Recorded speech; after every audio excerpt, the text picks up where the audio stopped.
موقع پر اس بات کو سمجھ لیں کہ ترجیح دنیا کو نہ دے، ترجیح آخرت کو، اللہ کی ذات کو۔ ہماری آخرت کس طرح ٹھیک ہو سکتی ہے، آخرت میں کامیاب کس طرح ہو سکتے ہیں، آخرت میں اللہ تعالیٰ کی رضا کیسے پا سکتے ہیں، اس کو ترجیح دینی چاہیے۔ نبی پاک صلی اللہ تعالیٰ علیہ وسلم کے بہت سارے صحابہ بڑی شانوں والے، ایک صحابی کا ہم آج ذکر کرنے جا رہے ہیں جن کا نام ہے حضرت ابو ذر غفاری رضی اللہ تعالیٰ۔ ہمارے صوفیاء تصوف میں ایک جملہ بولتے ہیں کہ تیرا تو فقر فقر بو ذر ہے، یعنی جن کو صحیح درویش کہتے ہیں نا، صحیح درویش۔ مولا علی شیر خدا رضی اللہ تعالیٰ عنہ فرمایا کرتے دو ہی تو بندے ہیں جو رب کے رستے میں کسی شے کی پرواہ نہیں کرتے۔ حضور کون سے؟ فرمایا ایک ابو ذر غفاری ہے اور دوسرے علی المرتضیٰ ہے۔ مولا علی فرمایا کرتے یہ نا مسلمانوں میں سے چوتھے یا پانچویں مسلمان ہیں۔ شروع سے ایک سلیم الطبع آدمی، کچھ لوگ طبعاً بڑے نفیس ہوتے ہیں، طبعاً ہی اللہ کی طرف سے شروع سے ہی۔ ان کا جو قبیلہ تھا بنو غفار وہ راہزنی کرتا تھا، لوگوں کو لوٹ لیتا تھا۔ شروع میں یہ کام کیا، لیکن جب کچھ لوگوں کی چیخیں کانوں میں گئیں تو چھوڑ دیا، فرمایا نہیں یار طبیعت نہیں مانتی۔ اور نبی پاک کا کلمہ پڑھنے سے پہلے ہی بتوں کی پوجا چھوڑ کے رب کی عبادت شروع کر دی۔ لوگ پوچھا کرتے تھے آپ عبادت تو کرتے تھے پر منہ کدھر کرتے تھے؟ فرماتے تھے جدھر وہ کرا لیتا تھا کر لیتے تھے۔ کسی نے انہیں بتایا کہ مکے میں ایک شخص ہیں جنہوں نے اعلان نبوت کیا ہے، آپ کی طرح کی باتیں کرتے ہیں۔ انہوں نے اپنے بھائی کو بھیجا، ان کا نام انیس تھا، پتہ کر کے واپس آئے، بھائی کہنے لگے ابو ذر، ان کا نام جندب ہے، اصل میں ذر ان کے بیٹے کا نام ہے اور کنیت سے زیادہ معروف ہیں، ابو ذر غفاری کہلاتے ہیں۔ فرماتے ہیں کہ بھائی نے آ کے بتایا کہ وہ نیکی کا حکم دیتے ہیں، برے کاموں سے منع کرتے ہیں، صلہ رحمی کا پیغام دیتے ہیں، لیکن لوگ سارے مخالف ہیں۔ یہ چیز بھی بڑی کاؤنٹ ہوتی ہے، اسے نہ کاؤنٹ کیا کریں۔ لوگوں کی ترجیحات بدلتی ہیں، صبح کچھ دوپہر کچھ شام کچھ، اسے نہ کاؤنٹ کریں۔ انہوں نے اس بات کو کاؤنٹ کر کے بتایا کہ لوگ ان کے جو ہیں نا وہ مخالف ہیں سارے۔ تو حضرت ابو ذر غفاری کہنے لگے مجھے تسلی نہیں ہوئی، میں خود جا کے پتہ کروں گا۔ کہتے ہیں مکہ شریف آیا تو کسی ایسے آدمی سے پوچھ بیٹھا، میں تو کچھ اور سمجھا تھا، وہ کچھ اور نکلا۔ مکے والوں نے بڑا مارا۔ مکے پہنچ کے پہلی جو چیز ملی وہ مار کھانے کی تھی۔ اب میں ڈرتے کسی سے پوچھتا ہی نہ، بھوک بھی بڑی تھی، رہنے کو جگہ نہیں تھی، حرم شریف میں لیٹا رہتا تھا۔ میرے نصیب دیکھو، مجھے ایک شخص نے نہ آ کے ہلایا، کہنے لگے اگر مناسب سمجھیں تو میں آپ کو دیکھ رہا ہوں کافی دیر سے، آپ کوئی پردیسی ہیں، آپ کا اپنا مہمان نہ بنا لوں؟ تو میں نے کہا آپ کا کیا نام ہے؟ کہنے لگے میرا نام ہے علی ابن ابی طالب۔ کہتے ہیں مولا کائنات گھر لے گئے، کھانا بھی کھلایا، جگہ بھی دی، سونے کو خدمت بھی کی، لیکن چونکہ میں تو پہلے ایک سے پوچھ کے مار کھا بیٹھا تھا، میں نے پوچھا نہیں میں کدھر آیا ہوں۔ رات رہے، اگلی رات بھی رہے، لیکن میں نے بتایا نہیں میں کس کام آیا ہوں۔ حضرت ابو ذر غفاری رضی اللہ تعالیٰ عنہ کہتے ہیں خود ہی مولا علی نے پوچھا بتا سکتے ہو کیسے آئے ہو؟ میں نے کہا رات رکھ لو گے؟ فرمایا بڑا کشادہ سینہ دیا رب نے مجھے۔ تو بات تو کہنے لگے یار میں تو محمد مصطفیٰ کی زیارت کرنے آیا صلی اللہ تعالی علیہ وسلم۔ یہ بے نیاز لوگوں میں سے ہیں حضرت سیدنا ابو ذر غفاری۔ میں حضور کی زیارت کے لیے، حضرت علی کہنے لگے سویرے لے چلوں گا۔ انسان بزدل نہیں ہوتا، ہر انسان بزدل نہیں ہوتا، اور بلا وجہ ٹکراؤ کی پالیسی بنا لینا یہ بھی سیانے لوگوں کا کام نہیں۔ حکمت کے تقاضوں کے مطابق چلنا یہ بھی دلیر لوگوں کا ہی کام ہوتا ہے۔ حضرت مولا علی کہنے لگے صبح لے کے چلوں گا پر حالات ٹھیک نہیں، شرارتی لوگ ہر جگہ ہوتے ہیں، اگر کوئی شرارتیوں کا ٹولہ ملا نا جو کھڑا ہوگا جاسوسی کرنے کے لیے کہ حضور کی طرف کون کون جا رہا ہے، تو میں نیچے جھکوں گا جوتے کا تسمہ ٹھیک کرنے کے لیے، لیکن آپ نے نہیں کھڑے ہونا، آپ نے چلتے رہنا ہے تاکہ کسی کو شک نہ ہو۔ کہتے ہیں اس ترتیب سے حضرت علی مجھے لے کے گئے، میں حضور کی بارگاہ میں پہنچا۔ مولا علی کہتے ہیں بڑے بڑے لوگ سوال کرتے تھے پر یہ شروع سے سلیم الطبع تھے، مجھے کہہ لینے دینا، جنہوں نے ماننا ہوتا ہے وہ لمبے سوال کرتے ہی نہیں۔ مان جو لیا تو لمبے سوالوں کی ضرورت ہی کوئی نہیں۔ کہتے ہیں لوگ بڑے بڑے سوال کرتے تھے پر ابو ذر نے 2-3 باتیں پوچھیں اور آگے جا کے کہنے لگے حضور ہاتھ بڑھائیں مجھے کلمہ پڑھائیں۔ نبی پاک صلی اللہ علیہ وسلم نے کلمہ پڑھایا، فرمایا باہر جا کے نا ابھی ذکر کرنا کہ تم مسلمان ہو گیا، یہ ماریں گے۔ عرض کی حضور انہیں مارنے دے، میں آیا بھی مار کھانے ہی ہوں۔ انہیں مارنے دے نا. پڑا فلک کو کبھی دل جلوں سے کام نہیں. داغ دہلوی نے کہا تھا پڑا فلک کو کبھی دل جلوں سے کام نہیں, اور جلا کے راکھ نہ کر دوں تو داغ نام نہیں. ماری تو کھانے آئے ہیں, مارنے دے, کرنے دے زور جتنا لگانا ہے لگانے دے. باہر جا کے اعلان کیا, مکے والوں نے مارا, اتنا مارا کہ بے ہوش ہو گئے. پھر کسی نے بتایا کہ تم نے گزرنا بھی ہے ان کے علاقے سے, بنو غفار سے, پھر ان کا پتہ بھی ہے یہ لوگ بڑے سخت ہیں. پھر چھوڑا. تبن بڑے جلالی تھے, زاہد مزاج تھے. فرماتے تھے کہ جو تمہاری ضرورت سے زیادہ ہے وہ سارا صدقہ کرو. کنز کے معاملے میں ان کا رویہ یہ تھا.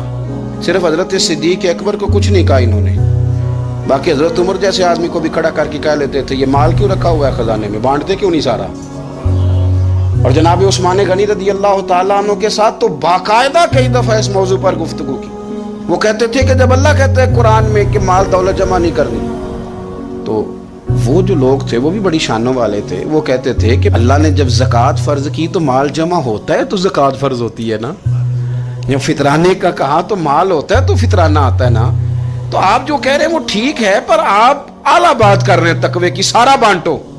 تو حضرت ابو ذر غفاری کہتے تھے چلو ٹھیک ہے تمہاری بھی بات مان لیتا ہوں, پر یہ بتاؤ مدینے والے کا اپنا طریقہ کیا ہے. کہ بھئی حضور کا طریقہ تو وہی ہے جو آپ بتا رہے ہیں. تو فرمانے لگے پھر اس رستے نہ چلیں جو رستہ مدینے والے رسول کا ہے. اور حضور سے, نبی پاک سے عشق کرتے بڑا کھل کے. یہ صحابہ صفہ میں سے تھے. کلمے پڑھنے کے بعد چونکہ طبیعت جلالی تھی تو حضور نے بھیج دیا, فرمایا واپس جاؤ اپنے قبیلے میں تبلیغ کرو. واپس گئے, بھائی کو مسلمان کیا, والدہ کو مسلمان کیا, قبیلہ سارا مسلمان کیا, وہیں رہے. ہجرت مدینہ کے بعد آئے تبوک کے موقع کے قریب, اور حضور نے صحابہ صفہ میں رکھ لیا. نوکری کرتے مدینے والے رسول کی, دلیر آدمی تھے, بڑا قبیلہ تھا, پر ڈیوٹی کرتے, ڈیوٹی خدمت کرتے. ایک بیٹا تھا زار اس کا نام تھا, اس کی ڈیوٹی لگائی تم نے میرے نبی پاک کے اونٹ چرانے. ڈاکو آئے تو صاحبزادہ اونٹوں کی, اونٹنیوں کی حفاظت کرتے شہید ہو گیا. اور یہ انوکھا بندہ ہے جس نے شرط لگائی تھی کہ میں نے کالی سیاہ رنگ کی عورت سے شادی کرنی. انوکھا بندہ ہے. ایک بیٹی تھی, ایک بیٹا, بیٹا شہید ہو گیا. بیوی سے کہا تم نے نبی پاک کے گھر میں خدمت کرنی, حضور کے گھر والوں, اور میں نبی پاک کی نوکری کروں گا. حضور کی خدمت کرتے, ہر وقت خدمت میں رہتے. اور حضور جب آتے نا, صحابہ صفہ میں یہ شامل تھے جو لوگ دین سیکھتے, حضور جب آتے تو سب سے پہلے آ کے حضرت ابو ذر غفاری کا پوچھتے, بلائیں. اور جب بات کرتے حضور تو بار بار ان کو مخاطب کر کے بات کرتے. حضرت ابو ذر غفاری رضی اللہ تعالیٰ عنہ کا نبی پاک سے اتنا پیار کہ ہماری بھی مشکل حل کر دی. ابو داؤد شریف میں موجود ہے, ایک دن کہنے لگے یا رسول اللہ صلی اللہ علیہ وسلم, اگر کوئی بندہ کسی سے پیار بڑا ہی کرے پر اس جیسے عمل نہ کر سکے, کوشش کرے کرنا. لوگ ہمیں کہتے ہیں نا جی پیار بڑا, عمل بھی تو کرو نا. بھی کرنا چاہیے, پر انسان ہے نا, غلطی بھی تو ہو ہی جاتی ہے. اب ہم عمل نہیں کر سکتے تو تم ہمیں پیار بھی نہیں کرنے دو گے. مہربانی کرو, پیار تو کرنے دو نا. حضرت ابو ذر غفاری نے کہا, ابو داؤد شریف میں موجود ہے, یا رسول اللہ صلی اللہ تعالی علیہ وآلہ وسلم, حضور پیار بڑا کرے پر ان جیسے عمل نہ کرے تو حکم کیا ہے؟ تو حضور نے فرمایا پیار سچا کرے, اللہ قیامت کے دن جس سے محبت کرے گا نا اس کے ساتھ ہی دونوں کو اکٹھا فرما دے گا. تو حضرت ابو ذر نے فوراً کہا, حضور پھر مجھے آپ سے بھی بڑا پیار ہے, رب سے بھی بڑا پیار ہے. فرمایا فکر نہ کرنا, جنت میں اکٹھے ہی جائیں گے. اتنی محبت رسول پاک کی ذات کے ساتھ. حضور کی نوکری کرنا, ایک دن خدمت کرتے کرتے سو گئے. حضور مسجد میں آئے پتہ کرنے کہ ابو ذر آرام کر رہا ہے. یہ بھی مزہ ہوتا ہے, خیال رکھنا اپنے درویشوں کا, کیا کھایا کیا پیا, کہاں سوئے. حضور رات کو آئے, یہ سوئے ہوئے تھے. فرماتے ہیں حضور نے میرا انگوٹھا ہلایا, میں اٹھ کے بیٹھ گیا, حضور بھی میرے پاس بیٹھ گئے. اور میں ابو ذر بڑا پیار کرتے ہو, سونے آپ کو پتہ ہی ہے. کہا یار تو بڑی نوکری کرتا ہے, ایک دن وہ بھی آئے گا جس دن تجھے میری مسجد اور میرے شہر سے جانا پڑے گا, پھر کیا کرو گے؟ تو عرض کی حضور کسی کی طاقت ہے مجھے آپ کے شہر سے نکالے, میں تلوار نکال لوں گا. نبی پاک نے فرمایا تلوار نہ نکالنا, جہاں تمہیں بھیجا جائے چپ کر کے چلے جانا. حضور کب تک؟ فرمایا جب تک اللہ تیری اور میری ملاقات نہیں کرا دیتا, یعنی وصال تک. یہ واحد شخص ہیں کہ حضور کے وصال ظاہری کا وقت آ گیا تو فرمایا کوئی میرے ابو ذر کو بلاؤ. جب یہ آئے تو حضور لیٹے ہوئے تھے, یہ جھکے نبی پاک کی طرف, حضور میں حاضر ہوں, تو حضور نے پکڑ کے سینے کے ساتھ لگا لیا.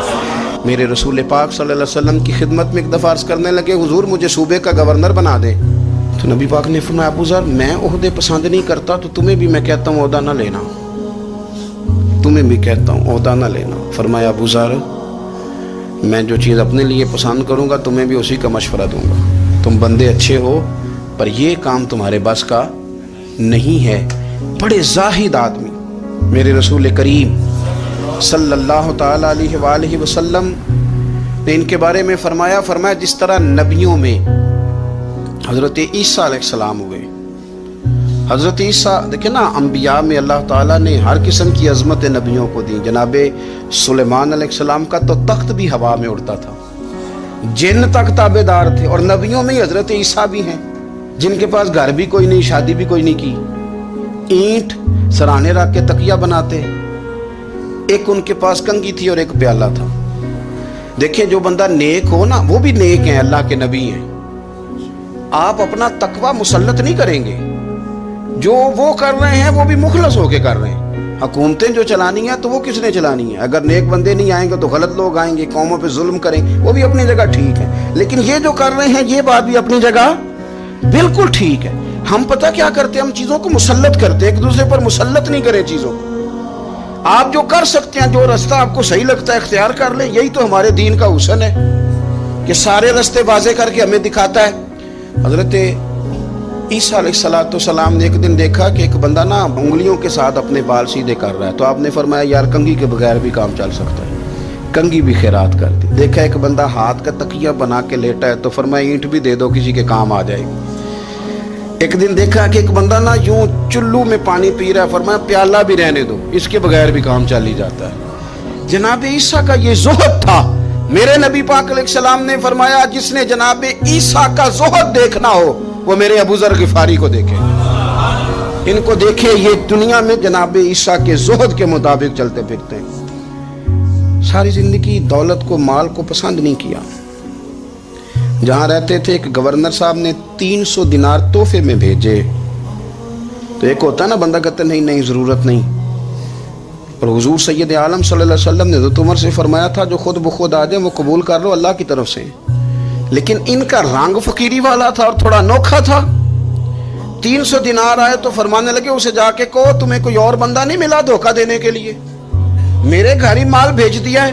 فرمانے لگے میرے پاس گدھا ہے سواری کرنے کے لیے, میرے پاس بکریاں ہیں دودھ پینے کے لیے, میرے پاس ایک چادر اضافی ہے سامان میں سے, میں تو ڈرتا ہوں کہ رب کہیں اس چادر کے بارے میں سوال نہ پوچھ لے, اور تم ہو کہ میرے پاس یہ لے کے آئے ہو. حضرت عثمان غنی کے پاس جا کے کہا کرتے کتنا لوگوں کے پاس پیسہ آ گیا ہے, ہر بندے کے گھر میں مال ہے, یہ کیا ہو رہا ہے, لوگوں سے کہیں خرچ کرے غریبوں پہ. عثمان غنی فرمانے لگے تمہیں تو خوش ہونا چاہیے کہ میرے دور میں لوگ خوشحال ہو گئے. آپ فرمانے لگے نہیں, وہ والا رنگ زیادہ بہتر ہے جو مدینے والے نے اختیار فرمایا ہے, کیونکہ کچا رنگ للاری والا چڑھدا تے لیندا رہندا عشق تیرے دا رنگ محمد, جدوں چڑھ جائے پھر نہیں لیندا. آپ کی طبیعت کے اندر دولت سے بیزاری. حضرت ابو درداء, حضرت ابو موسیٰ اشعری, حضرت ابو ہریرہ رضی اللہ تعالی عنہ, یہ سمجھ لیں ان کے کلاس فیلو تھے, ان کے ساتھ پڑھا تھا انہوں نے. حضرت ابو ذر غفاری ان پر بھی جلال کرتے. آپ یقین کریں کہ طبیعت نا ایسے کیف میں آ گئی ان کو پڑھ کے. ان کو پڑھا جب کچھ دنوں سے تو کچھ انوکھا, یہ انوکھی وجہ ہے, سارے زمانے سے نرالے ہیں. یہ بندے کون سی بستی کے یار اب رہنے والے ہیں, یہ کس طرح کے لوگ ہیں, کیا سوچ ہے. حضرت ابو درداء رضی اللہ تعالیٰ عنہ کے گھر کے قریب سے گزرے تو حضرت ابو درداء مکان بنا رہے تھے. کیا جملہ کہا, تڑپ گئی روح. فرمانے لگے ابو درداء تجھ سے مجھے یہ امید نہیں تھی یار. فرمایا کیا ہوا؟ فرمانے لگے اب تیرا مکان بنانے کے لیے بھی اللہ کے بندوں کی پشتوں پر اینٹیں رکھی جائیں گی. تیرا مکان بنانے کے لیے رب کے بندوں کی پشتوں پر اینٹیں تیرے لیے. حضرت ابو درداء نے گردن جھکا لی. فرمایا یار جہاں تو ہے نا تو بالکل ہی ٹھیک کہتا ہے. کیوں؟ میرے نبی پاک صلی اللہ علیہ وسلم نے فرمایا اس زمین کے اوپر اور آسمان کے نیچے ابو ذر غفاری سے سچا بندہ کوئی نہیں. ان سے زیادہ سچا کوئی نہیں۔ فرمایا تو ٹھیک کہتا ہے یار، صحیح کہتا ہے۔ حضرت ابو موسیٰ اشعری رضی اللہ تعالیٰ عنہ کو گورنر بنا دیا گیا عراق کا۔ اب حضرت ابو موسیٰ اشعری صحابہ میں ایک بڑے جلیل القدر صحابی ہیں، اور ان کی عظمتیں، رفتیں، بلندیاں کیا کہنا، بڑی گہری دوستی تھی۔ لیکن جب وہ گورنر بن گئے نا تو آپ نے فرمایا بس بھئی اب تو نے عہدہ لے لیا ہے، یہ بندے کو ٹھیک نہیں رہنے دیتی چیزیں، اب تو عہدے میں چلا گیا ہے۔ بڑی مدت کے بعد ملاقات ہوئی حضرت ابو موسیٰ اشعری کے ساتھ، وہ دوڑ کے آئے حضرت ابو ذر غفاری کے گلے ملنے، میرا بھائی میرا بھائی۔ فرمایا پیچھے ہٹ جا، میں نہیں تیرا بھائی، تو گورنر ہے، میں غریب آدمی ہوں، اپنا کام کر۔ پھر دوڑ کے آئے، فرمایا ابو ذر تو میرا بھائی ہے یار، اکٹھے پڑھتے تھے حضور۔ فرمایا نہیں جا، تو نہیں میرا بھائی۔ پھر آئے، جانتے تھے نا یہ سچا بندہ ہے، یہ سچا بندہ ہے، یہ تقریروں والا نہیں، صرف وعظوں والا نہیں، اس کے اندر بھی بڑی سچائی ہے۔ قریب آئے، آ کے کہا یار تو میرا بھائی ہے، میرے سینے لاگ۔ فرمانے لگے تو تیسری بار آیا ہے، مومن ہے، میں منہ نہیں موڑ سکتا، پر پہلے مجھے بتا گورنر بننے کے بعد تو نے مکان کتنے بنائے، باغ کتنے لگائے، چکیاں کتنی لگائی، کتنے تو نے چیزیں بنائی ہیں، پہلے بتا۔ تو حضرت ابو موسیٰ اشعری نے ان کا ہاتھ پکڑا، رونے لگے، کہنے لگے جس محبوب سے تو نے تربیت لی ہے میں بھی انہی کا نوکر ہوں، جن کپڑوں میں عراق گیا تھا میرے ہاتھ بھی وہی ہیں یار، کیا بات کرتا ہے تو، میرے وہی ہیں۔ مجھے بتا اگر یہ عہدے خدمت کے ہم نہیں لیں گے تو پھر کیا ظالموں کو دیں گے، غیروں کو دیں گے؟ نہ کر، کچھ نہیں بنایا۔ حضرت سیدنا ابو موسیٰ اشعری رضی اللہ تعالیٰ عنہ روئے، اور جب کہا نا کوئی شے نہیں میرے پاس، تو فرمایا اچھا چل آ جا، پھر سینے لگ جا، تو واقعی میرا بھائی ہے۔ پھر حضرت ابو ذر غفاری نے محبت فرمائی، وہ درویشی، وہ فقیری، وہ سادگی، وہ نورانیت، وہ دل کے ساتھ اندر۔ ہمارے تو بہت سارے لوگ ہیں جو کہتے ہو کہاں لے جانا ہے مال، کیا ضرورت ہے مال کی، ہر وقت مال کی مخالفت کرتے ہیں، لیکن دل ان کا کہتا ہے کہ آئے صحیح، کسی طریقے سے پہنچے صحیح۔ حضور نے فرمایا بعض لوگوں کی زبانیں شہد سے زیادہ میٹھی، دل بھیڑیے سے زیادہ خطرناک، اوپر سے کہہ کچھ رہے ہیں اندر حالات کچھ اور ہیں۔ لیکن حضرت ابو ذر غفاری رضی اللہ تعالیٰ عنہ دوری دولت سے، آپ فرماتے کیوں ہیں لوگوں کے پاس مال، کس لیے اتنا مال جمع کیا ہے؟ کیا ساری غریبی ختم ہو گئی ہے، غربت مٹ گئی ہے ساری، کیوں لوگ مال بناتے ہیں؟ ایک اور آپ کی کلاس فیلو تھے جو بصرے کے گورنر بنے، عبداللہ بن عامر رضی اللہ تعالیٰ۔ ایک صاحب سے ملاقات ہوئی، جناب نافع تائی ان کا نام تھا، تو ابو ذر غفاری سے وہ بڑے شوق سے ملنے آئے، حضور کے صحابی سمجھ کر کے۔ فرمایا کہاں کے رہنے والے ہو؟ کہا میں تو بصرے کا رہنے والا ہوں۔ فرمایا وہاں میرے ایک کلاس فیلو ہیں عبداللہ بن عامر، کہا وہ تو آج کل گورنر ہیں۔ فرمایا میرا ایک پیغام دے دو گے اس کو جا کے؟ کہا حضور دے دوں گا۔ فرمایا اس سے جا کے کہنا تو گورنر بن کے بھی زندہ ہی ہے، اور میں پانی کا پیالہ پیتا ہوں، کھجور کھاتا ہوں، اور رب کی عبادت کرتا ہوں، میں بھی تو زندہ ہی ہوں نا، تو بھی زندہ ہی ہے، اس سے آگے کچھ نہیں ہے، اور میں کھجور کھاتا ہوں، پانی کا پیالہ پیتا ہوں، میں بھی تو زندہ ہوں نا۔ اللہ اکبر۔ نافع تائی کہتے ہیں اس پیغام کی سمجھ نہیں آئی، لیکن میں لے کے گیا، عبداللہ بن عامر سے میری ملاقات ہوئی، تو میں نے کہا جی ایک پیغام دینا ہے، تو انہوں نے کوئی توجہ نہیں کی۔ جب میں نے بتایا نا کہ حضرت ابو ذر غفاری کا پیغام ہے، تو ان دونوں آنکھیں کھول دیں، کہنے لگے جلدی بتاؤ انہوں نے کیا کہا ہے۔ فقر اور درویشی کے رستے پہ چلنے والوں کے امام سیدنا ابو ذر غفاری نے کیا کہا ہے؟ تو کہتے ہیں مجھے پاس بٹھا لیا، شفقت فرمائی، کہنے لگے اب بتاؤ انہوں نے کیا کہا ہے؟ تو عرض کرنے لگے انہوں نے کہا ہے کہ تو گورنر ہے، تو بھی زندہ ہے، اور میں کھجور کھاتا ہوں، پانی پیتا ہوں، رب کو یاد کرتا ہوں، میں بھی تو زندہ ہی ہوں نا۔ کہنے لگے ایک دفعہ پھر کہہ۔ کہا انہوں نے کہا تھا کہ میں کھجور کھاتا ہوں، پانی پیتا ہوں، عبادت کرتا ہوں، میں بھی تو زندہ۔ کہا ایک دفعہ پھر کہہ۔ کہتے ہیں تیسری دفعہ کہا تو وہ اتنا روئے کہ انہوں نے چادر میں منہ چھپا لیا۔ کہنے لگے یار وہ ٹھیک ہی کہتا ہے، وہ صحیح کہتا ہے، اتنا مال، اتنے عہدے، اتنی چیزیں، اتنا کچھ جمع کر کے رکھا ہے، ان کا حساب دینا، ان چیزوں کہ اللہ کے حضور کیا عذر پیش کریں گے، کس طرح رب کی بارگاہ میں بتائیں گے کیا وجہ تھی، کن چکروں میں ہم نے زندگی گزار دی۔ سیدنا ابو ذر غفاری رضی اللہ تعالیٰ عنہ نے اپنی حیات مبارکہ ساری کی ساری فرماتے تھے کہ ہم نہیں عمل کریں گے تو کون کرے گا، وہ خاص سادگی، وہ خاص۔ اور پتہ میرے نبی پاک نے کیا فرمایا؟ فرمایا مجھے میرے رب نے حکم دیا ہے کہ میں 4 لوگوں سے پیار کروں۔ اللہ اکبر، کاش کبھی آپ اس حدیث کے جملوں کو سمجھیں۔ اور یار اللہ نے حکم دیا ہے محبوب پیار کرے، حضور کس سے؟ تو پہلے 3 مرتبہ نبی پاک نے ایک ہی شخص کا نام لیا، فرمایا علی سے، علی سے، علی سے، پھر فرمایا ابو ذر غفاری سے، پھر فرمایا جناب مقداد سے، پھر فرمایا سلمان فارسی سے۔ رب نے مجھے کہا ان سے پیار کرو۔ حضرت ابو ذر غفاری تبوک کے موقع پر نا اونٹ پہ بیٹھے تھے، پیچھے رہ گئے، اونٹ پر بیٹھے تھے تو پیچھے رہ گئے، اونٹ سست تھا، تھک گیا، چل نہیں رہا تھا۔ حضرت ابو ذر غفاری رضی اللہ تعالیٰ عنہ پہلے تو اسے لے گئے یہ گاؤں میں کہ اونٹ بیمار ہو گیا، اس کا علاج کرایا، لیکن جب وہ ٹھیک نہ ہو سکا نا تو اونٹ وہیں چھوڑ دیا۔ حضور صلی اللہ علیہ وسلم کے پیچھے ضرور پہنچنا ہے میدان تبوک میں، تو جو سامان تھا وہ سارا پشت پہ رکھا اور اکیلے ہی چل دیے، تنے تنہا اور پیدل۔ سامنے سے گرد اڑتی ہوئی نظر آئی تو لوگوں نے کہا حضور پتہ نہیں کون آیا ہے۔ فرمایا تمہیں نہیں پتا، مجھے تو پتہ ہے نا، ابو ذر غفاری آیا ہے، ابو ذر غفاری آئے۔ پھر حضور نے فرمایا یمشی واحدہ و یموت واحدہ و یبعث واحدہ، فرمایا یہ تنہا چلتے ہیں، یہ تنہا ہی دنیا سے جائیں گے، تنہا ہی اٹھائے جائیں گے، تنہا تنہا چلتے ہیں، تنہا ہی دنیا سے جائیں گے، انتقال تنہا ہی اٹھائے جائیں گے۔ جو بہت زیادہ سختی کرنے لگے صحابہ پہ، بہت زیادہ،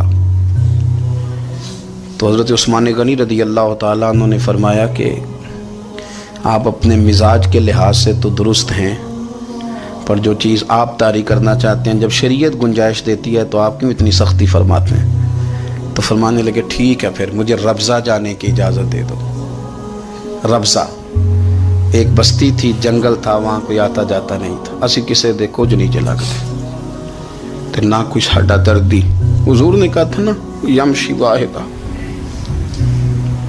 تو اکیلا چلے گا، ربضہ چلے گیا۔ حضرت سیدنا عثمان غنی نے کہا یہ کچھ بکریاں لے جاؤ، دودھ پی لیا کرنا۔ فرمایا عثمان مجھے مال کی تو ضرورت پہلے دن سے ہی کوئی نہیں، مجھے تو رب رسول کی ضرورت ہے، ان کی کرم نوازیاں میرے ساتھ رہتی ہیں۔ تشریف لے گئے، وہاں تنہا کھجور کے خشک ٹکڑے کھاتے، عبادت کرتے، اللہ کو یاد کرتے۔ بڑے بڑے لوگوں نے آ کے کہا کہ ابو ذر آپ کی بڑی شان ہے، ہمارے ساتھ چلیں۔ فرمایا چھوڑو، کہاں منشور ہم اور کہاں ہنگامے محبت کے، ایک حجرے میں رہتے ہیں، خدا کو یاد کرتے ہیں، ضرورت کوئی نہیں، جہاں ہوں نا وہاں میں ٹھیک ہوں، حاجت نہیں۔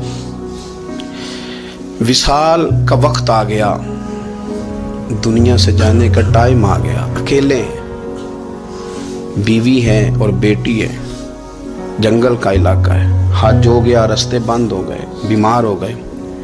اپنی اہلیہ کو بلا کے کہنے لگے اب میں بچوں گا نہیں، اب جانے کا وقت آ گیا۔ میں نے فقیری جو حضور کی دیکھی تھی اس میں نے وقت گزارا ہے، اور دیکھ میں جا بھی فقیری میرا ہوں، لے سجدہ سا توڑ دی پائی، جان بھی دیتی تیرا تیرے، اب جانے کا وقت ہے تو اس طرح کرنا، اگر تیرے پاس کوئی کپڑا ہوا تو مجھے کفن دے دینا، نہ ہوا تو اللہ کے سپرد کر دینا۔